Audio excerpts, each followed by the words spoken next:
Ahoy! The Season 4 info was announced today, and that in itself has some problems that we'll go into later, but I specifically wanted to talk about the artifacts in this video because I take a lot of issue with what they've done with most of them actually.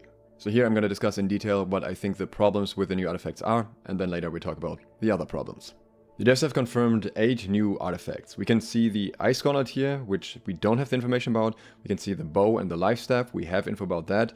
We can see the light gloves, which we have information about, and I'm assuming the other ones are light pants, as well as medium boots and heavy boots, because that would fill the entire armor collection.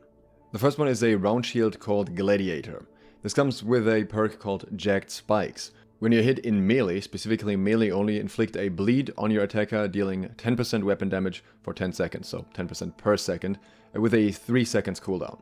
Along with that, this shield comes with Diminishing Shield Bash, Fortifying Shield Rush, Keenly Empowered, and what I'm assuming it's either Keen or Vicious, based on the icon that we can see just a tiny bit of.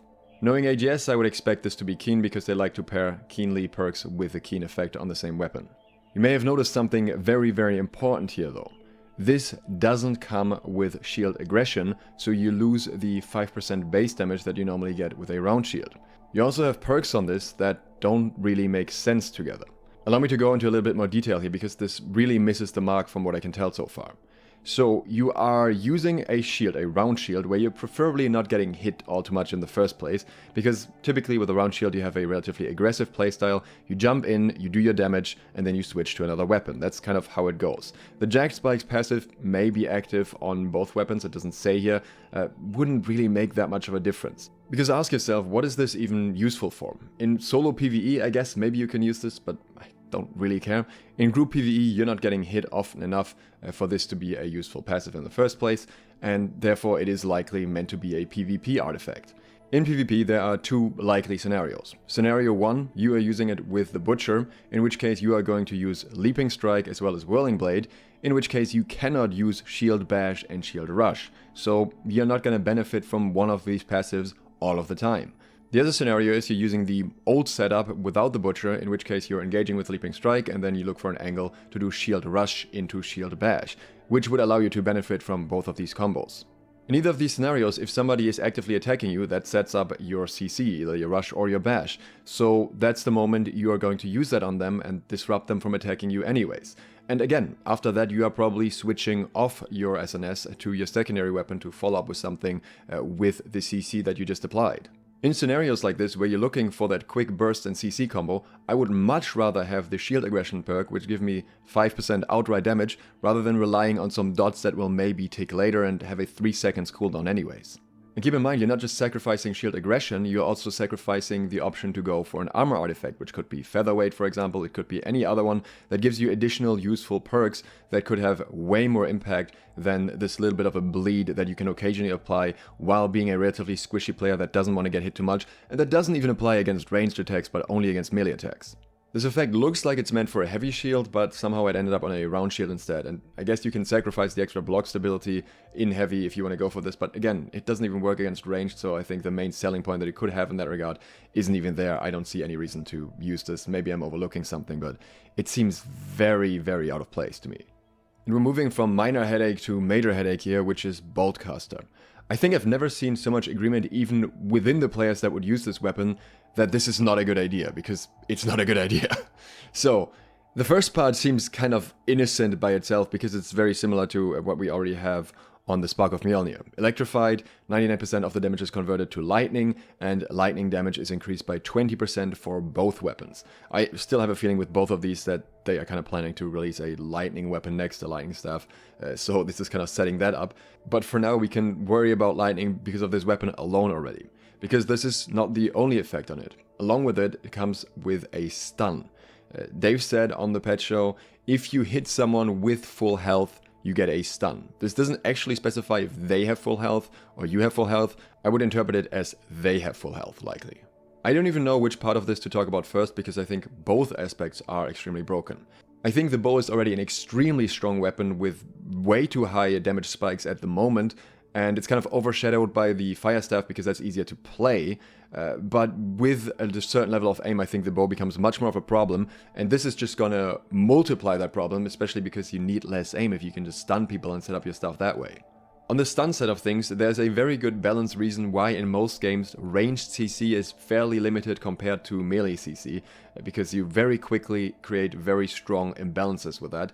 And keep in mind that this is not a one-time thing per fight, because if somebody pots, if somebody gets healed, if somebody has shirking heals or anything like that, they may get back to full health at some point, in which case the stun can always proc again. I'm assuming there's going to be some degree of internal cooldown here, but that doesn't really matter if you hit someone with a stun once and just able to blow them to shreds based on that. And speaking of blowing you to shreds, along with the CC we have this damage conversion. And that, again, wasn't a problem with the Warhammer, because with the Warhammer you can't really invest the same amount of points into damage output. If you run a Warhammer with a lot of strength and then you also go for the 150 int perk, you're gonna get blown up before you ever get to an enemy. That is not the case with a bow. In fact, bow builds are already frequently using 150 int, often with split gems, sometimes with Life Taker as the offhand, which also gives you additional damage, and that's already going in this direction. So if you get this bow, you just run 150 int with it for the extra damage. Why would you not? It's just the same thing as before, but more damage. Sure, you lose your gem slot, so you lose some damage there in return, but this is consistent damage, and this is a damage type that isn't really affected by anything else. You're not gonna be reduced by thrust damage anymore like everyone else is, because you're basically not dealing thrust damage, and thrust protection amulet as well as other thrust reduction perks are very popular for a reason. In my opinion, being paired into the thrust group is one of the few things that kind of keeps the bow in check at the moment, and this completely erases that part. This becomes especially insane when you put this side by side with Spark of Mjolnir, because that one comes with a weaken on a specific ability that is normally not used, whereas the bow comes with this use it on anything CC that only relies on the enemy having full health. I think this is a huge problem. I think this is definitely not something that should leave PTR, especially between the Electrified and this other effect. And I will of course be testing this further on PTR and see how it actually works, but I'm fairly certain that if it's anything like it sounds at the moment, I will be immediately giving my feedback in that regard in the forums as well to make sure that this gets nerfed before it ever gets out. Bows are strong in PvP. They don't need an artifact that makes them stronger in PvP. I would much rather see a bow artifact that gives it that little push to make it a little bit more viable in PvE. That's why I think it still could need a little bit of love, because it's kind of almost there in terms of performance against other weapons, but not quite in the meta. And I think that's where the bow could need some help. It does not need help in the PvP department, and most certainly not something like this item. You know what this bow probably synergizes well with too? Quickdraw gloves. There seems to be a new drop from the Elysian Wilds, based on all of the quests for it being in the Elysian Wilds, or from the Season Pass, and the effect here is Quickdraw. You're immune to damage for 0.5 seconds after you weapon swap, with a 12 seconds cooldown. Now this can go one of two ways. Option 1, the effect ends up being so short that it's barely noticeable, in which case people are gonna stick to featherweight and not really care about this.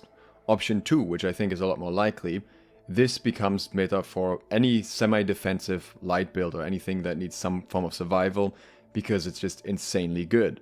Different from, for example, the weapon swap cleanse with Dex, the activation here comes a lot more natural. If you're a ranged player, for example a life staff user or a bow user, and you're getting engaged on, you are likely going to switch to your offhand, usually to your rapier, in order to get some self-peel through that, or your void gauntlet or whatever it is, and in that case, you now get this immediate immunity. It is essentially an iframe without repositioning, and I don't think I need to tell anyone how strong iframes are in New World PvP. So you swap to your rapier, use this to block the first incoming hits, then use riposte, get damage immunity again if you get hit, and yeah, you're out of there probably, or at least you've delayed for so long that somebody else can do something at that point in arenas. I don't believe that kiting defensive self-peeling playstyles need any buffs at the moment, especially in light. I believe that they are in a very strong place already, and I really don't see why this artifact needs to be introduced. If this and the bow end up being as effective as I think they currently are, then the next season's meta is just going to be a toxic kite fest in any level of play that isn't Wars maybe. But let's not forget the last side effect, Vengeance. This is a life staff which comes with Nature's Vengeance. When you successfully heal, gain 1% damage for 10 seconds, which stacks up to 20, so up to 20% damage. It seems likely to me that this is an effect that also carries over to your offhand, because otherwise I don't really see how it would work effectively, unless they're really trying to fully push the damaging life staff idea here, on the perks on it are all damage as well. But with Life Taker already in the game, there is already a more damage focused life staff build option, so I'm not really sure why they're doubling down on this. At the same time, I am not mad about it either, because I'd rather see them do a meme damage life staff that may or may not be effective in some ways, than having them have a life staff that buffs healing beyond the current point. That is a different conversation that I will talk about separately in another video, so consider subscribing and clicking the bell if you're interested in that. But I do believe that out of all these artifacts, at least it's the most okayish outcome. It's kind of similar to Gladiator, where it's probably just not going to be used that much, and it's kind of whatever, but at least it's not broken. I'll probably have another video talking about the patch itself later today, and we are going to talk about the rapier tomorrow instead, the rapier guide. If you'd like to support me further and get early tips and trading tips in return, then consider joining my Patreon. Thanks to all of my patrons who already did exactly that. Thank you for watching. Sloth out.